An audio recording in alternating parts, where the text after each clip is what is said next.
Hey, welcome back to my channel. In this video, I'm gonna talk about top 5 best Aps-C cameras. Starting at number 5. Canon EOS R7.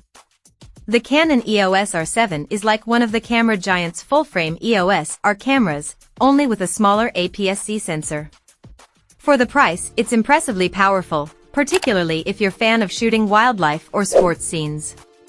That's because it boasts 15 frames per second burst speeds, or 30 frames per second if you switch to the electronic shutter. Our tests found that the EOS R7 can indeed hit these speeds, though you don't get the deep buffers found on full-frame siblings like the EOS R6, so it can't sustain those speeds for quite as long. Beyond rattling off frames of speeding animals, the EOS R7 offers comfortable handling, Canon's latest subject tracking autofocus system and dual UHS-2 card slots, making it a camera that will also tempt pro EOS R series fans as a second body. The only downside?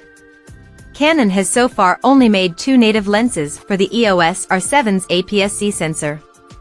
More should be en route though, and you can always mount existing RF lenses or adapt older EF lenses from Canon's DSLRs while you wait. Coming at number 4. Panasonic Lumix S5. The Panasonic Lumix S5 II is a worthy successor to one of our favorite video cameras, the S5.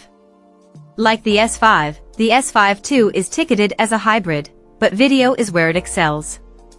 In our tests, we found its 6K/30p footage rich and detailed, with wide dynamic range.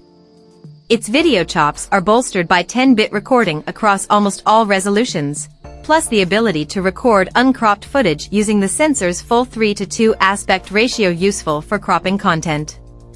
We also found it sturdy yet comfortable to handle during testing. Happily, its compact design doesn't compromise the physical controls. The S5 II is Panasonic's first mirrorless camera with phase detection AF for video.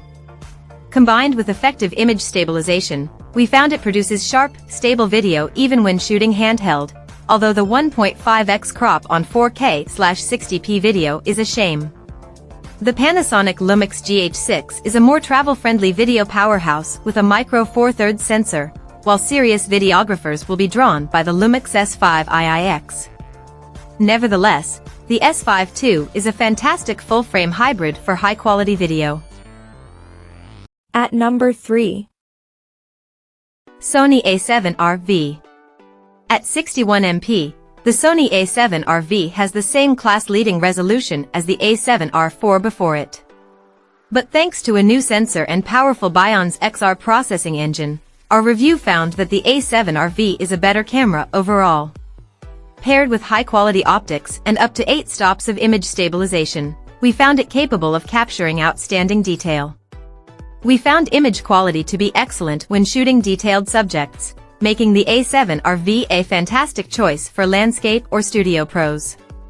In our tests, its AI-powered real-time recognition AF wasn't foolproof, but it could reliably lock onto a range of subjects, working particularly well with people even in wider scenes. Its articulating touchscreen provides useful flexibility when it comes to framing, while the EVF is as sharp here as on the A7S III. If you want a high-spec full-frame powerhouse and don't mind paying for it, the A7R V is a serious step up from its predecessor. But if you can't afford the best glass, want to shoot slow-mo 4K video, or simply don't need such high resolution, you might find better value in the A7 IV. Number 2 of my list. Canon EOS R10. There are cheaper mirrorless camera for beginners, but none that can match the versatility of the Canon EOS R10. From our tests, 2 features set the Canon EOS R10 apart for learners: its 15 frames per second burst shooting rate and powerful subject tracking autofocus, which operates across 651 AF points. These 2 features combine to make the R10 a fantastic performer in a range of scenarios, particularly when subjects are fast-moving. We found it particularly good at tracking the eyes of subjects. It's not a perfect camera for beginners. We found the EVF a little small and also noted the lack of image stabilization, a feature which is offered on rivals like the Olympus OMD EM10 Mark IV, below. Then again, we also found that the R10's low weight and deep grip make it a forgiving camera for novices to use. We also noted positively in our review the helpful presence of an AF joystick. The only major drawback is the lack of native lenses currently available for Canon's RF mount. In all other respects, the R10 is a versatile option for photographers getting started. And number 1. Sony A7 IV. The Sony A7 IV is a truly modern hybrid camera.